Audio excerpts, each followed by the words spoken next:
paano nyo nakilala itong mga scammer na ito? Si Hana po yung pinaka-admin po namin. Nakakilala lang po namin siya through online. Sa Facebook po. Paano kayo na hikayat? Paano kayo naakit? Nagpo-post po kasi siya ng mga complan. Pinopost niya po sa mismong Facebook account niya. Yung lock-in po, which is pag nag-invest ka po or nagpakip ka sa kanya ng 5K sa loob ng 30 days, dodoble. Magiging 10K po. Diyos ko, ano namang klaseng negosyo? Yan. Ang dahilan niya po sa amin is pinapautang niya daw po. Again, if it's too good to be true, it's not true. Diyos ko. So, hindi nyo siya kilala personally? Hindi po. Kayo, magkakakilala kayo? Hindi rin? Ngayon na lang kayo nagkakilala? Nung nag-start po yung investment. Opo. Nung nagsimula na, may group chat. May kumpanya ba siya? O Wala po. Wala din. So, magkano ang naihulog mo? Sa akin po personal, 105K. Sa akin po, 115K. 150. Sa akin po, 686,000 po. Dahil hindi lang pera mo yan, ano? Opo, may mga nasa ilalim may po umangkas po. lang sa'yo, no? Na Yes po. tsahin mo, tsuhin mo, Yes po. pamangkin mo, Opo. 50 dito, 20 dito. So, ngayon po ako po yung Ayun inahabol na. nila. Kailan nyo huling nakausap? Si Hana? Nakikipag-usap pa rin naman po siya ngayon, pero wala po siyang masagot sa amin kung kailan niya po talaga kami re-refundan, exact date and amount po. Wala po siyang masabi sa amin. Hana, may negosyo kang lending? Opo, yun po yung ano ko, source ko po. Tapos nagpapaluwagan din po ako, ganun po. Oh, Nakilala po nila ako online dahil po online seller nga po ako. Tapos yung isa ko pong kaibigan, niyaya niya po akong mag-open daw po ng investment. nag-invest ka rin? Yes po, yun po talaga unang-una kong ginawa, nag-invest po ako. O so, bago po nasaan siya na ang pera mag-invest. nitong mga ito ngayon? Nasaan na ang pera ni Romela, ni Edgy, at ni Krisha? Wait, bago po ako magpa-invest sa kanila, nag-i-invest na po talaga ako kay Miss Kimberly Flores. Okay.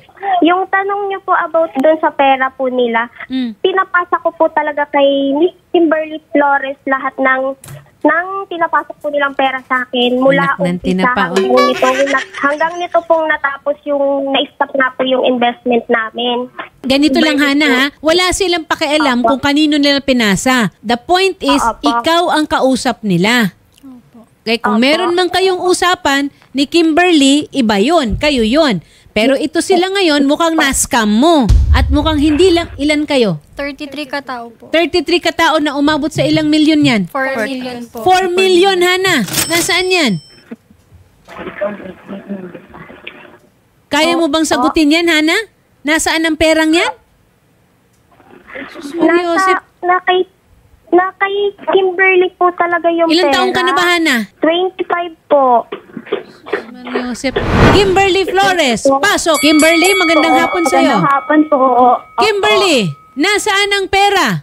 Yung ano po kasi namin, yung source po talaga namin is palikwasan po sa online po. Yung source po talaga namin, unang-una pa lang, alam naman na ni Hana na yung source namin sa online pa utang po, yung parang balikwasan, bawa, uutang po ngayon, tapos balik lang din po kinabukasan. Marami pong ganun sa online. Balikwasan? Balikwasan po. Opo. Uutang ng 5,000 ngayon. Magkano ibabalik bukas? Ano po, 5-5, ganun po. 10% sa isang araw? Isang gabi? Offer yung mga, Kaya pala opo, yung mga, Talo mo pa Central Bank sa overnight lending rate? Diyos ko! Ituro natin ito sa Department of Finance para dumami pera ng Pilipinas. Anak ng pating. Ayoko kayong kausap. Ayoko na makipag-usap sa kanila, Rio. Kalukuhan nito eh. Ano ba naman kayo? Sus Maria Josep. Kapwa ninyo, niloloko ninyo. Unang-una, niloloko nyo sarili ninyo. Nanggagancho kayo eh. At kayo naman, naniwala. Ang gaganda nyo pa naman. Ang gaganda ng mga pilikmata ninyo. Ako, nagagalit ako sa lahat dito, Rio eh. Lahat na, papagalitan ko. Paulit-ulit sinasabi ni Senator, if it's too good to be true, it's not true. Ha? Ang daming nanloloko, ang daming namumuhunan sa kakayahan nating managinip. Yun ang puhunan nila. Yung tiwala ninyo. Maling-mali. Nung nalaman po namin na si Kim po yung utak ng investment, binackground check po namin siya. Nagulat po kami, nalaman namin through online din na na-post na po pala siya before sa group ng QC, Quezon City. Marami na din po pala siyang na-scam doon na tao worth 500K higit yung nalaman lang po namin, hindi pa po namin yung sure. May sinangla din po siyang tindahan na hindi po kanya. Nasaan ka ngayon, Kimberly? Papupuntahin ko na police dyan para damputin ka. Anak ng pating... Papunta na po dyan. On the way na po. O pumunta ka na lang kaya dito. Ikulong mo na yung sarili. Opo. Maria Joseph, wala ba kayong konsyensya? On the way na po dyan. Diyos ko. Kinasuhan ka. Kimberly at saka Hana, may mga kaso ba kayong hinaharap ngayon? Wala po. Wala? Opo. Ano, hinaharap naman po namin. Wala pa po kasing nagpa-file sa Pag kanila may ng nagreklamo kaso. po, hinaharap. Pag may pupunta po sa bahay, hinaharap naman po namin. Tapos, naisusoli niyo yung pera? Hindi. Hindi po. Kasi maghahanap na naman kayo na masascam ninyo para ibayad doon sa mga nagrereklamo. May proof din po kami noon na chinat niya kami na sabi niya nga po nang-scam daw po siya ng iba para daw po mabayaran lang kami. Maria Joseph. Kayo naman, bakit kayo nag-background check after the fact? Dapat bago kayo nagbigay ng pera. Hindi, si Hana po kasi ang binackground check namin, which is Okay good. naman. Opo, hindi po namin talaga alam. Ngayon lang po namin nalaman nung September 22 na sinabi niya na hindi na kami makakasahod, makaka-payout. Doon niya po sinabi. Mga totoong pangalan ba nila ito? Opo, may ID. Doon lang din Baka po namin mamaya, peking nalaman yung mga ID na yan. Doon lang po namin nalaman na si Kim po ang si Kim utak. po talaga yung Ay, hindi ako humahawak naniniwala ng na si Kimberly ang utak nito. Meron pang mas utak dito. Marami yan. Marami po siyang handler, yung mga pinapautang, yun po yung binabag sa kanya ng pera, na ngayon nagsisitakbo sa kanya, kaya hindi niya mabalik yung Opo. pera namin. Diyos ko, Kimberly, 28 years old, tinatapon mo buhay mo. Hana May Arcilia, 25 years old, patapon na rin ang buhay. Rio, hindi kasi ito matutuldukan dito. Yes, no? attorney. Paulit-ulit natin. Isa sa mga kadahilanan kung bakit tinatanggap natin yung mga complainants na ganito, para sa awareness at para Yes. malaman ng mga tao. Kasi yung reach natin, malawak. Hindi ito nagtatapos sa pangalang Kimberly Flores, Hana May Arcilia. Dahil napakaraming scammers na ganito. Paiba-iba ang pangalan, pabago-bago ang mga Info po, pag-aakit. Yes po, Oo. yung mga scheme nila, iba-iba yung Oo. in-offer. Katulad dito ngayon, ang ginawa lang ni Hana, pinasa niya kay Kimberly. Si Kimberly, ipapasa niya rin yan. Pero dapat matuldugan. Di ba? Ghost project.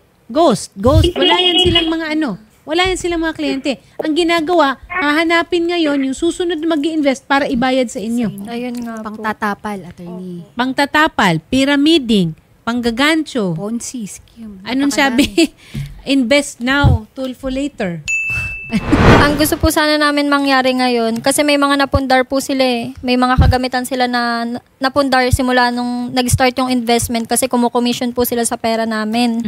Tapos yung mga pautang po nila, since wala po talaga silang masingil, gusto sana namin na parang ikulong na lang po sila. Then kung po pwede na yung mga asset nila is maibenta para pambayad sa amin. Okay. Magsisimula yan sa kakasuhan sila, estafa talaga yan, at ang NBI ang mamumuno nito. Ang kailangan ninyo ngayon ihanda ay yung inyong mga narration, yung kwentong kutsero ninyo. Okay? So, narration of facts, proof ng pagpapadala ng pera. Paano nyo ba pinapadala ng pera? Gcash po lahat. Gcash lahat, pero validated account. Yes po. Verified account. Yes po. Ang meron kayo, transaction record. Opo, tas yung mga screenshot po na sinend po talaga Na namin sa inaamin kanila yung nila. pera. And attorney, nakikipag-ugnayan po tayo ngayon sa NBI Rizal at saka pinaalam na rin po natin sa NBI Calabarzon dito para po maasistihan at sasamahan din po definitely ng ating reporter. Nakausap para na natin yung makapag-file. chief ng NBI Rizal, si Sir Migdonio Congzon Jr. At i-coordinate na namin yung pagpunta nito. Walang bibitiw Opo. Walang bibitiw sa pagkakaso kasi madalas natutulungan natin tapos biglang mawawala na lang. So, hindi kami ang complainant dito. Okay? Kayo. At hanggat sa ma-file yan at magkaroon ng mga pagdinig. Kasi bibigyan din naman ng pagkakataon si Kimberly at si Hana na bigay ang kanilang mga panig. Diba? Tulad natin ngayon. Dito, kahit na na-judge ko na sila ng konti. Okay? Bibigyan pa rin sila ng pagkakataon na magpaliwanag. Okay? At kayo, ihanda ninyo yung mga dokumento. Screenshot. Makakatulong kung i-matrix na ninyo. Date, name, magkano. Opo. At tapos yung proof ng pag-ano. Kung meron kayong, wala bang kontrata? Meron po siyang meron. pinaano din eh. Ninotaryo pa? Wala pong notaryo. Online lang po gawa kasi niya lang po. sinisend sa Pero meron Tsura. din po kaming mga notarios. Yan po yung kada pay-in namin, yan po yung sinesend niya sa amin kuno na agreement po. Meron pang Hales Collection Investor Agreement. Opo. Naka-watermark pa, Contract Agreement. Mali. Mali ang English. The agreement has been drafted on August 3, which has been made by and between the parties with the following details. Kunwari, abogado, no? Investor. Ang pangalan ng investor, Jopay. Walang apelyido. Siya po nagpipill up niyan. The investor understand the policy of invest. Mali ang Ingles. Umiinit ang ulo ko sa Ingles. Sana tinagalog na lang. 60 days lock-in. Yung 2,100, magiging 3,100 in 60 days. Napakalaking tubo. Attorney, ano? So, yun nga po, kung may iba pa rin pa kayo na kilala na complainants, maaaring sumama din po sa inyo para mas mapalakas natin yung kaso laban dito.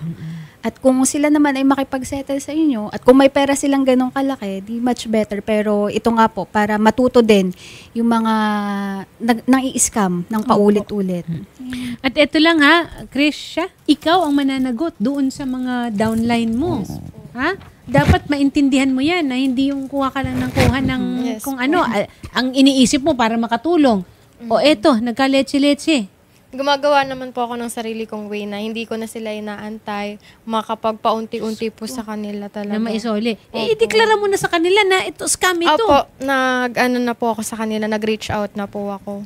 Ay. Saka nakikita din po nila na inaasikaso ko si Hannah at saka si Kimberly ngayon. So, may iba naman po na nakakaintindi. Yung iba naman po di natin masisisi kung bakit di nila maintindihan. Mga kalahati ng kamag-anak mo, mawawala. Ganun na nga po. Okay? Yes po. Pero ulitin willing naman po ako natin. makipag-settle sa Daming kanila. mga scam na ganito. Okay? Pero tutulungan pa rin naman kayo ng Wanted sa radyo. No? Maihain ang kaso at magsilbing leksyon nito. No? Iba pa rin na yung pinaghihirapan natin, yung kikitain natin, hindi sa ganitong paraan na meron tayong ibang niloloko.